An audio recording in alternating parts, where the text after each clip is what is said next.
Danes vam bom pokazal osnove kotiranja za 4 oblike: kvadrat, pravokotnik, krog, trikotnik. Najprej kvadrat. Kvadrat ima vse stranice enake. Narišem 2 tanki pomožni črti, pravokotni na eno stranico. Postavim kotirno črto s puščicami in napišem 40 nad črto. Lahko napišem širšot 40, kvadrat stranico 40 mm. Primer, škot 40. Naprej, pravokotnik.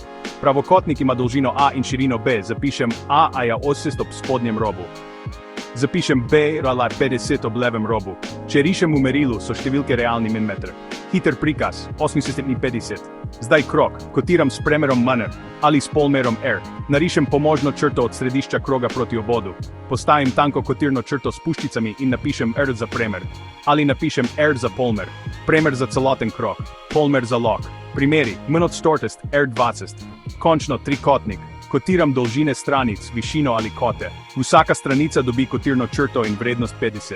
Edinjenta. Če je kot pomemben, napišem A štaručte 5 glob. Enako stranični. Nena 60 pomeni vse stranice 60 mm. Primeri. A5, B 60, C 70. Tum A 45 goes.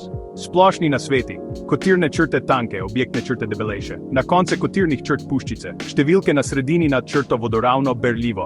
Milimetri so standard, enote običajno ne pišem. Ne prekrivajte številk s črtami objekta. To je jedro čistega in berljivega kotiranja.